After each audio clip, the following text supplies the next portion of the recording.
Baada ya Simba Sports Club kukabidhiwa katiba yao mpya na msajili wa vyama nchini Abel Ngilangwa, ni wazi kuna mambo ambayo yatatakiwa kuendelea mwisho wa siku, na kuna vitu viwili ambavyo vina uwezekano mkubwa wa kutokea mara baada ya Simba kupokea katiba yao mpya. Kuna uwezekano wa 70 mpaka 85 ya kufanyika mkutano mkuu wa dharura. Mkutano mkuu wa dharura tunaita Extraordinary General Meeting, EGM.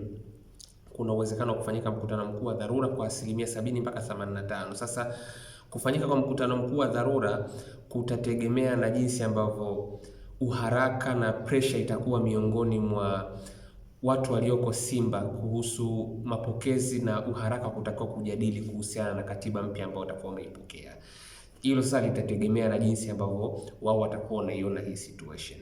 Lakini ukijaribu kuitizama situation namna Simba ilivyo, uwezekano wa huo mkutano mkuu wa dharura kufanyika upo, yani kiuhalisia, kwa namna ambavyo mazingira yalivyo. Lakini kuna uwezekano pia ukasubiriwa tu mkutano mkuu wa mwaka wa kawaida, annual general meeting, watu wakasubiri kuonana kama ilivyo kawaida kila mwaka kwa ajili ya kuzungumza kwa ajili ya mambo ambayo yanaendelea katika klabu, na swala la katiba mpya pia likawa ni moja kati ya mijadala mikubwa katika mkutano mkuu unaokuja. Lakini situation halisi iko hivyo, na kama kutakuwa kuna mkutano mkuu wa dharura mathalan, basi huu mkutano mkuu hautofanyika kwanza mpaka usajili mpya wa kidijitali ufanyike kwa wanachama wa Simba, kwa sababu wanachama wapya wa Simba watakao kuwa wamesajiliwa kidijitali ndio ambao wataruhusiwa kuhudhuria mkutano mkuu unaokuja.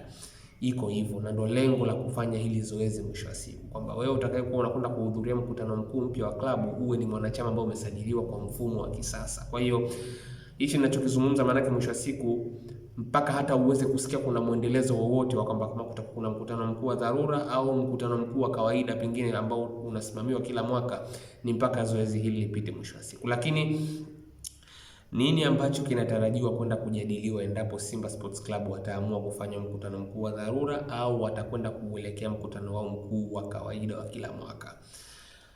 Kitu kikubwa ambacho kitakwenda kujadiliwa, ama lengo la msingi la huu mkutano, litakuwa limezunguka zaidi kwenye katiba mpya. Kitu cha kwanza, kuipitisha katiba mpya, yaani kuirasimisha na kuitambulisha rasmi kwa wanachama kwamba kuanzia leo tunaongozwa na katiba mpya iliyofanywa marekebisho ya mwaka 2026 na sio katiba ya zamani ya mwaka 2018. Maana sasa hapo inakuwa imepitishwa rasmi na kutambulika rasmi mbele ya wanachama katiba mpya ya klabu ya Simba. Kitu cha pili ni kuweka wazi muundo wa kiutawala katika klabu. Baada ya katiba mpya sasa kuwa ndio inafanya kazi kwa wakati huu, manake wazi kwenye namna ambavyo klabu inaendeshwa, muundo wa kiutawala ukoje, hilo ni jambo ambalo pia litawekwa wazi kwenye mkutano mkuu ambao utakuwa unafuata. Cha tatu ni kuitambua mamlaka ya wanachama dhidi ya mamlaka ya mwekezaji. Nguvu sasa, kwa sababu hivi sasa kila kitu kimewekwa wazi kwenye katiba mpya, maana sasa ni kuitambua kihalali na kiurasmi nguvu ya wanachama ilivyo na nguvu ya mwekezaji ilivyo baada ya katiba mpya kuwa tayari. La nne, kuthibitisha nafasi za bodi. Ili sasa nitakuja kulielezea, linakuja katika muktadha upi. Lakini cha tano ni kuhalalisha mchakato wa mabadiliko.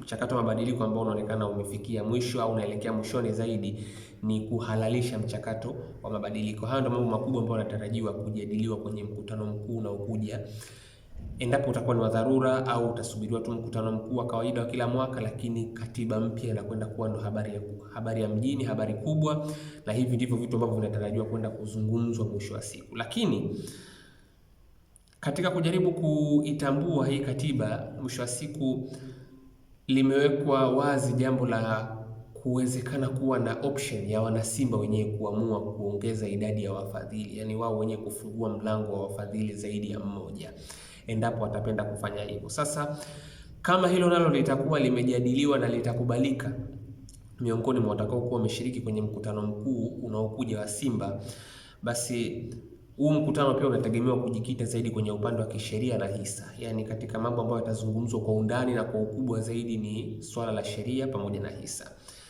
Vitu vitatu ambavyo vitajadiliwa hapo.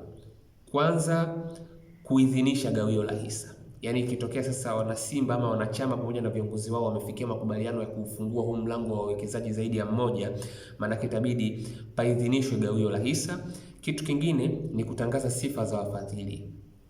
Watatangaziana wenye sifa za wafadhili ambao wanatakiwa kuja kuchukua nafasi ya kuja kusaidiana na mwekezaji aliyepo sasa hivi. Lakini marekebisho kwenye bodi ya wakurugenzi, na hii ndio inakuja kwenye ile kuthibitisha nafasi za bodi.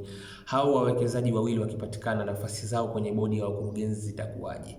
Wanatakiwa na wao kuwa na viti vyao mwisho wa siku kwenye meza ya bodi ya wakurugenzi. Itakuwaje nafasi yao? Nacho ni kitu ambacho kitajadiliwa mwisho wa siku. Kwa hiyo hicho ndicho ambacho kinatarajiwa bwana. Kwa uhalisia uliopo, katiba mpya iko tayari. Hii ndio inakwenda kuwa habari kubwa, lakini kuna mawili, ni ama Simba waone kwamba kuna haja na uharaka wa kujaribu kuitisha mkutano mkuu wa dharura, kwa sababu huu mkutano mkuu wa dharura unakwenda kujadili katiba mpya tu, endapo Simba wakiamua kufanya hivyo.